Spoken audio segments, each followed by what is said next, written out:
తెలంగాణ రైతులందరికీ నమస్కారం. Welcome back to our channel. ఇప్పటి వరకు ఎవరికైతే 3 నుంచి 4, 5 ఎకరాల వరకు పెట్టుబడి సాయం అందలేదో వారైతే చివరి వరకు అయితే చూడండి. మీకు ఇప్పుడే వచ్చిన వార్త అన్నమాట. రేపటి నుంచి అయితే మళ్ళీ తిరిగి ప్రారంభిస్తున్నారు అన్నమాట.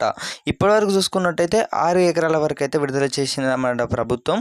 చాలామంది అయితే అన్న 2 ఎకరాలు ఉంది, 3 ఎకరాల వరకు ఉంది, అందరికైతే డబ్బులు అయితే పడ్డాయి అని అయితే చెప్పడం జరిగింది. మిగతా 4, 5, 6 ఎకరాల వరకు సంబంధించి అయితే ఒక ఇన్ఫర్మేషన్ అయితే రావడం జరిగింది.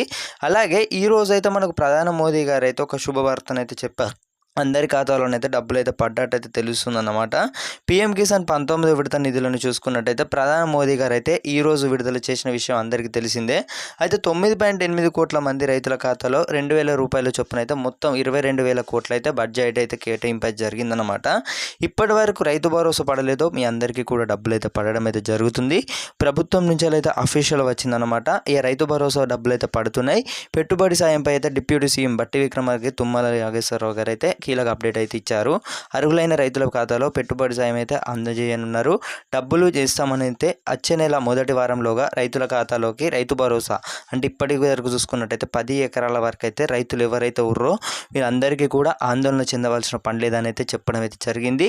ఖాతాలో పెట్టుబడి సాయం అయితే పడడం అయితే జరుగుతుంది. ఇప్పటి వరకు రైతులు అయితే కరువులు ఉండడం అయితే జరిగిందన్నమాట. చాలామంది రైతన్నలు అయితే అన్న మాకు డబ్బులు అనేవి ఇంకా పడలేదు, అసలు పెట్టుబడి సాయం అనేది ప్రభుత్వం అనేది ఇస్తుందా అని కూడా మాకైతే ఒక్కొక్క హోప్ అయితే వేయింది అనేది చెప్పడం అయితే జరిగిందనమాట. మనకు ఎట్టకేలకు చూసుకున్నట్టయితే మళ్ళీ 15 లోపు అయితే మళ్ళీ వచ్చే నెల 15 లోపు అయితే మీ అందరికీ కూడా డబ్బులు అయితే పడడం అయితే జరుగుతుంది. రేపే కొంతమందికి అంటే కొన్ని జిల్లాల వారికి అని ఇట్లా ఏం లేదండి, అందరికైతే విడుదల చేయడం అయితే జరుగుతుంది. ఇప్పటికే ఆలస్యం అయితే అవుతుంది. రైతులైతే నిర్లక్ష్యం అయితే ఇప్పటికే ప్రభుత్వం అయితే చేపట్టారు కాబట్టి ఇక్కడ చూసుకున్నట్టయితే మనకు అలాగే ఇప్పటివరకు నిరుపేదలు ఉన్నారో అంటే ఇల్లు లేని నిరుపేదలు ఉన్నారో వారికి సంబంధించి అయితే ఇందిరమ్మ ఇల్లు లేని నేడు షూర్ అయితే మనకైతే దరఖాస్తులు అయితే స్వీకరించారన్నమాట.